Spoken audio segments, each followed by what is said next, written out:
You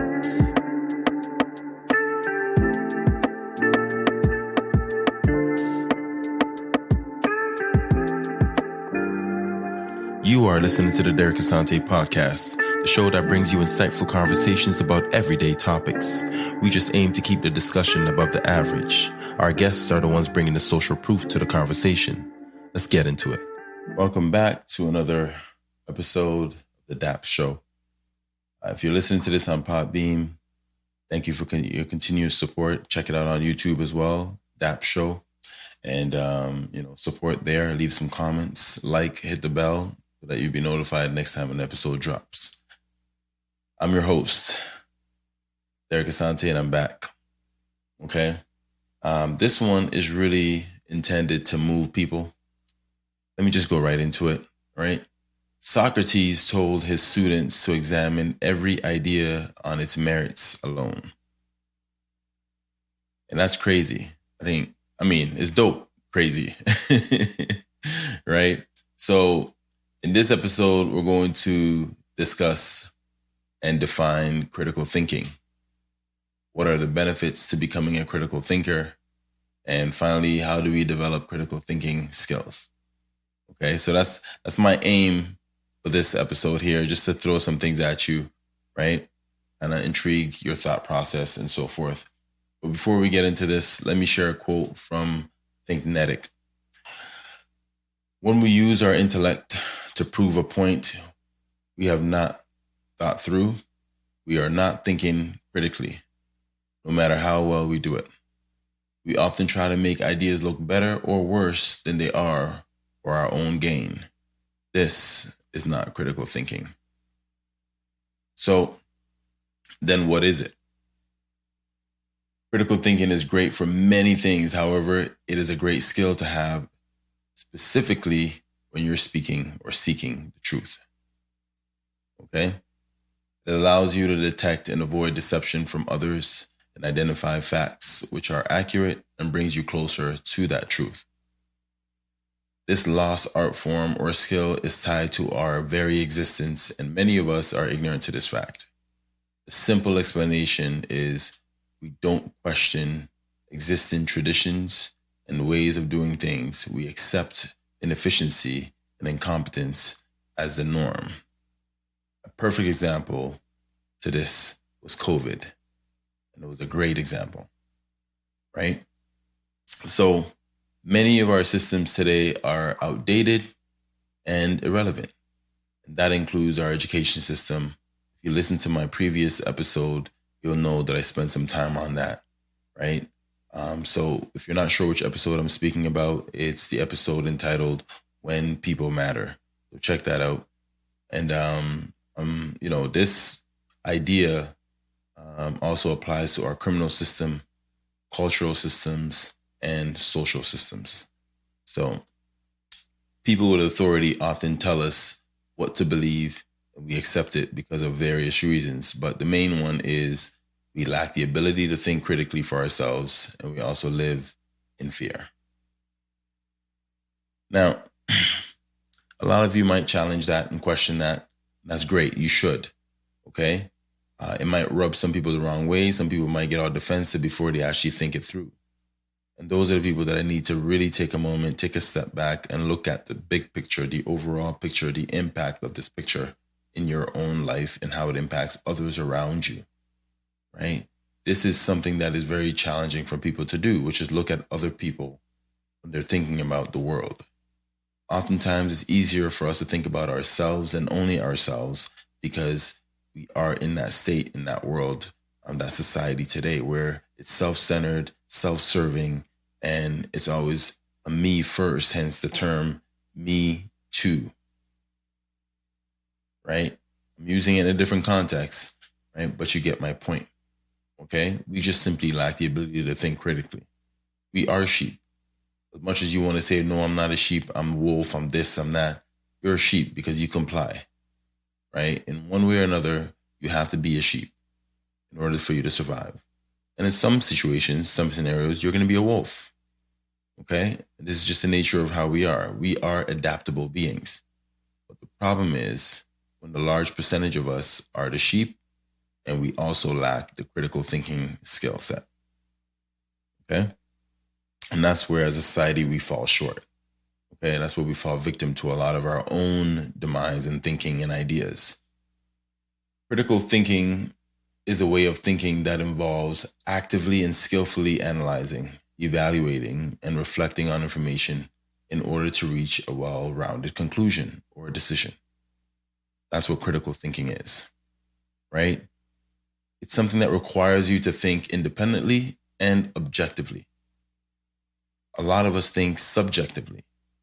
We can't remove ourselves from a lot of our ideas, and because we speak from our experience and our opinions, a lot of the times nobody can ever really debunk your ideas because you don't want to let them go. You stood by them, you bounded yourself to them, and therefore you've limited your evolution because of this way of being. Okay? So in order for you to be a critical thinker through and through, you have to be willing to let go and even question your own ideas and traditions and cultures. But if you're not willing to do any of that, you can't call yourself a critical thinker, unfortunately. Right? Critical thinking also forces you to consider multiple perspectives. It forces you to gather evidence, use logic and reason to evaluate arguments and ideas that are thrown in your way, right? Or even ideas that are just existing currently, right? Critical thinking is a valuable skill, right? It can also help you make better decisions, which is clear. I've kind of alluded to that already. It's going to help you solve problems, right? It's also going to allow you to think more creatively. I think those things are pretty important to have. Well, a skill set to have, right? It's beneficial. You can use it in everyday scenarios and situations, right? You can help it, use it to help others evolve, do better, make better decisions themselves, okay? But you can't be afraid to be a critical thinker. That's the other part that a lot of people don't factor in, is that a lot of us want to be critical thinkers, or we think we are, but we're afraid to ask or question or evaluate, right? Or even assess. And that's where we fall short, okay? There is no one size fits all for critical thinking. However, there are some key steps to help you engage in critical thinking. And I'll share some of those with you, right? For starters, you have to be able to identify a problem, right? Or a question that is presented to you. Before you can start thinking critically about a topic, you need to understand what the problem or the question is that you're trying to solve or answer. That's where it begins, right? You need to have a topic. You need to understand what the problem is, right? Or what the question that is being posed in order to even begin on this journey. So now that you have the question, right, or what the problem is, or what the topic is, you have to go to the next step, which is gather the information, right? What information you ask? Anything that's going to help me come to a better or the strongest, the most viable conclusion. That's the information, right? So you've identified the problem or the question, gather as much relevant information as possible, right? This might mean conducting research, talking to experts, taking notes, consulting reliable sources. Anybody who has some sort of knowledge or experience, right, with this problem or question, speak to them. Read about their thoughts and see how they came to their conclusions. That's your research. So gather as much information as possible. And once you have all that information that you need, analyze it, right? Carefully analyze it in order to identify where the biases may be, the assumptions, right?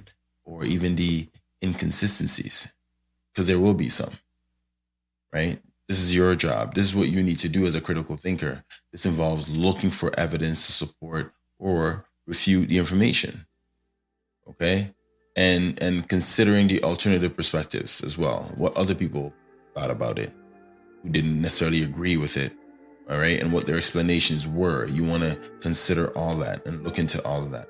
Don't accept any information without analyzing it. You just can't, Okay, you just can't. It's not going to be useful. It's not going to be conclusive, right?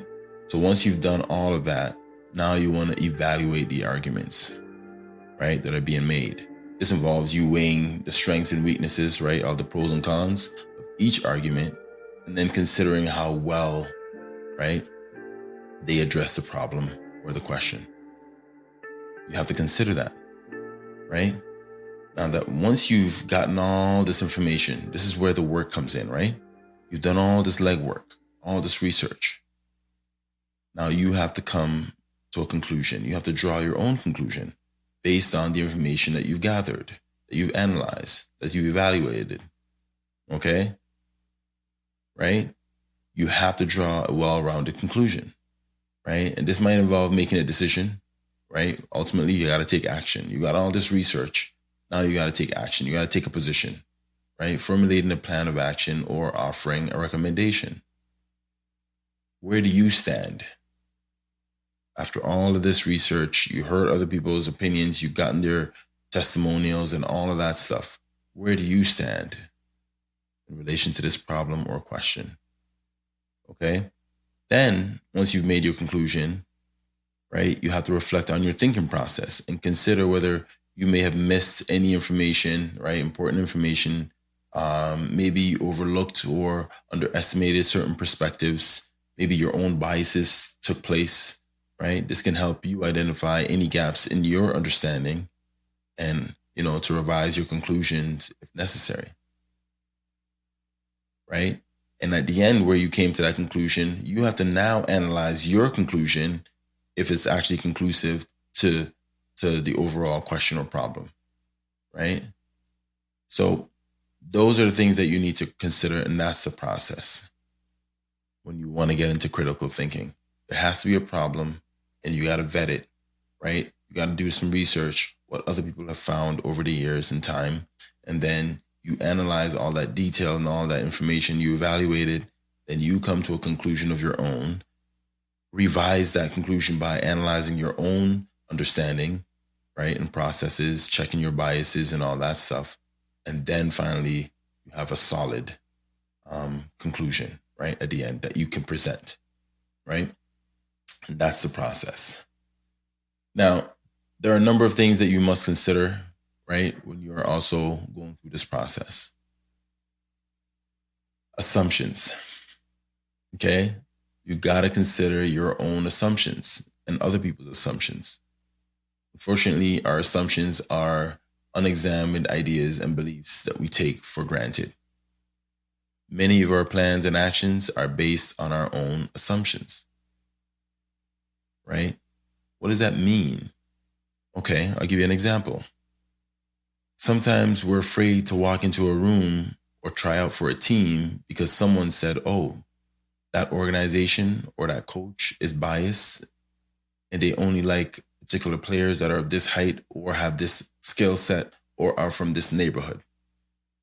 So because of that assumption, we've already come to a conclusion that we're not going to walk into that space and even try out for that team. Right? We came to a conclusion that was not vetted. There was no research done. It was not conclusive. And therefore, we lose out on this opportunity and we blame it on something that was not even a fact because we didn't vet it ourselves. That's the problem with assumptions. But that's also the power of assuming where it doesn't benefit you, right? So you got to consider that. This is very important, right? For young folks listening, you need to keep this in mind. Don't make your decisions based off of what someone else has told you or shared with you or their own experience alone. Vet it for yourself. Question it. Challenge it. There's more to the story, right? Why did this coach not like you in particular? What did you do or didn't do? What didn't you bring to the table? What did you bring to the table? What was the coach looking for? Did you know what the coach was looking for? And did you bring that to the table, right? These are questions that I would ask, right? So these are the questions I want you to start considering. How about just having a conversation with that coach? Hey, coach, what are you looking for? Right? Go directly to the source and find out what's the need. What's the problem? And how can I be the solution to that problem? If I vet it and I see that I'm not the solution for it, guess what? I know that situation is not for me. Then I'll feel more at peace with my decision and move on to the next opportunity, right? But it can't just be based solely on someone else's assumption, right? Or experience. The next thing is our emotions, right? Sometimes our emotions get the better of us and we are unable to process our thoughts vividly, right? Humans are extremely emotional, and innate feelings are great influencers in our decision-making process. If you didn't know that, now you know, right? It's not always a bad thing, so let's embrace our emotions more. Sometimes you can't just wear it on your sleeve and think that it's always accurate. Your emotions can misguide you and mislead you in certain scenarios.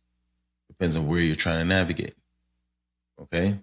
A situation where your emotions might be a good piece of advice or guidance is your intuition, your gut feelings, right? Sometimes when you listen to them, oftentimes they are right, okay? But in a situation where it requires you to be thinking and you get angry and you respond with anger, you may not get the results that you want. Two different scenarios require two different sets of emotions and reactions. You have to process that, okay? So just don't forget, it's not always a bad thing. So let's embrace our emotions a little bit more. Then we have language. This is where a lot of us fall short. When I say us, I'm speaking about majority of people that are within my circles and just slightly beyond, right? That don't necessarily have the language to be able to articulate themselves. The words we use are the connectors of critical thinking, right? Our thoughts are vague at first, right? Our thoughts are just ideas. They're too broad and so forth, right? But they become more clear and concise the moment we apply clear language to define them, right? And solve the problem. So I might have a vague idea, but when I'm forced to have to articulate it to somebody and explain it to them, guess what? I find the words to make it clear because I want to make sure they understand this vague idea that I originally had up here. So language, right? From up here through the mouth, that connection is very critical, and we need to make it more often, right? So develop your vocabulary, right? Learn new words that will allow you to engage with different people of different caliber, skill sets, and so forth, okay? So the words that you use have a great impact, and that's something that you need to be aware of. The arguments, right? The arguments. This stage is the process, right? And the process is actually essential because the word argument does not refer to people disagreeing with each other at all, right? Why don't we adopt the concept of an argument being a list of well-reasoned assumptions and premises? Why not? Okay? So rather than saying, I'm going to argue with somebody, no. How about we say, I'm going to give you a list of reasons, right? Or assumptions or experiences as to why I came to this conclusion about this subject matter. That's a better approach because the minute we hear argument, then part of our brain shuts off. And what happens is we become militant. I need to defend this no matter how ignorant or wrong it is.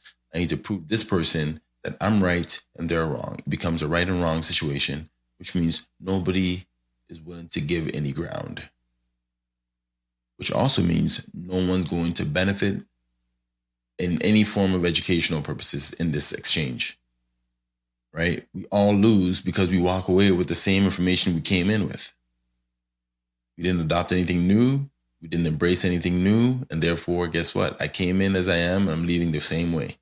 I did not evolve. In fact, this debate or argument that you want to call it made me either the same person or worse than I was when I came in, right? Because it's a waste of brain cells and energy. There's no benefit to me. I did not evolve, right? There's no evolution process. So you have to factor that in, right? There are plenty of fallacies, right? A fallacy is a belief or a conclusion that is reached through unsound logic. It's an argument that doesn't stand under any heavy scrutiny, right? It just wouldn't stand if I was to question it, right? So we have to avoid using fallacies in our arguments or debates, but understand that sometimes a fallacy can achieve outstanding results. Remember the old saying, even a broken clock is right twice in a day. So when you think about it like that, even though, right, my approach is of unsound logic, I may be right, depends on the scenario in which I use that fallacy. Right? So a broken clock should not be telling you time. Right? But yet it's right at least twice in a day.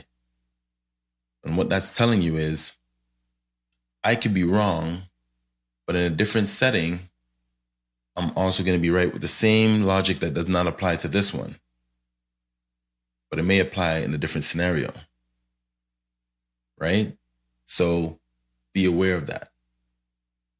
The fallacy, may not be accurate in some settings, but it definitely may work and benefit you in others. So don't disregard them, but be mindful of them. Okay? Then we also have logic. This is something that I find is missing quite a bit in today's society. Pardon me a second.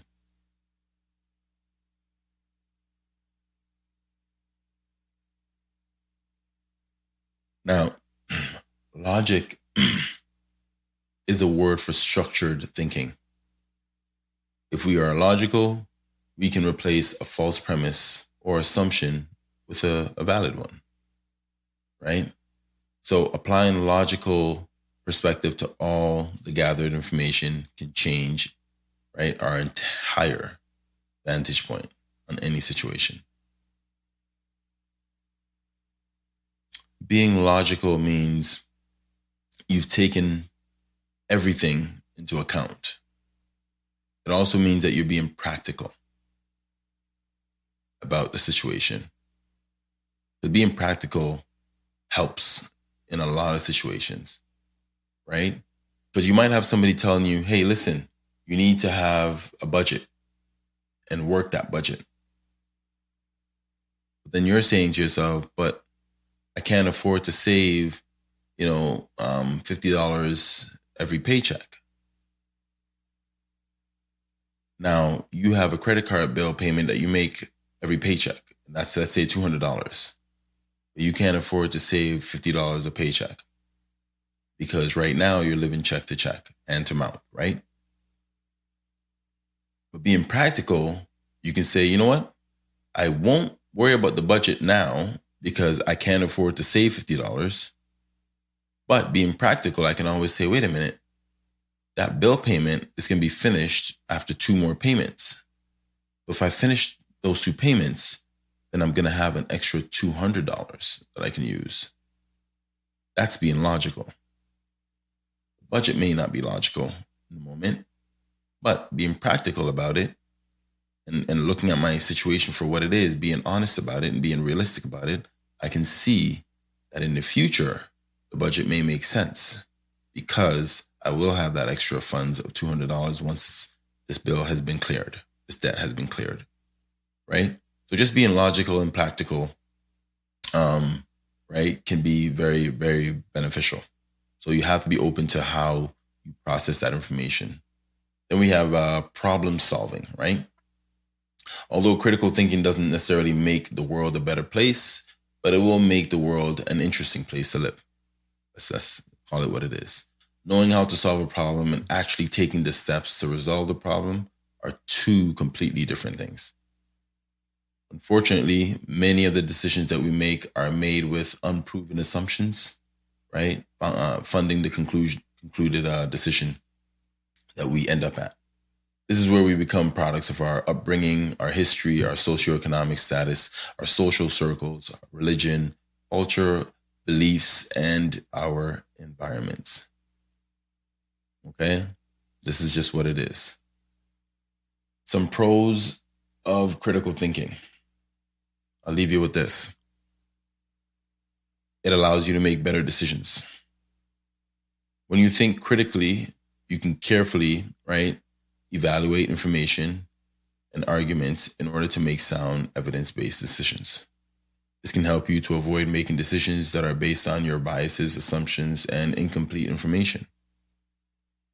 Solve problems effectively. That's another benefit, right? It allows you to solve these problems. When you consider different perspectives and evaluate different solutions, you can actually develop creative and effective approaches to solving problems. Understand the complex ideas on a deeper level. That's what another benefit is, right? Because you analyze and evaluate all the information and arguments, right? You've gained over a greater understanding and underlying principles and ideas behind a concept or an argument. It also allows you to communicate more effectively, allows you to develop a clear and well-reasoned arguments that are supported by evidence. This can help you, right, to effectively convey your ideas and logic to others without confusion or misunderstanding. It also allows you to develop a growth mindset. And that is the belief that you can learn and grow through effort and perseverance. This is more powerful than you think, right? And through critical thinking, you learn to challenge your assumptions, your traditions, your belief systems, and to constantly seek out new information and perspectives. This can help you grow and develop further as a complete human being. Isn't that the goal? Isn't that what we all try to strive for? I would hope so, right? But I challenge you to get out in the world and think, but be critical and don't hold back. Ask all the difficult questions, challenge all the norms surrounding you, no matter how uncomfortable it makes you or others feel, right? Before you leave for your journey though, I would love it if you can just subscribe to the channel, hit that bell so you can be notified for any episode that drops. And if you're listening on Podbean, again, make sure you follow, share, and leave a comment. It's greatly appreciated. It doesn't cost you anything, but it's great. And it definitely supports the show as well as the channel. Okay? Now, I can't thank you enough for being here every week. And it is greatly appreciated. For those listening on Podbean, you already know what it is. Until next episode, love, peace, and happiness.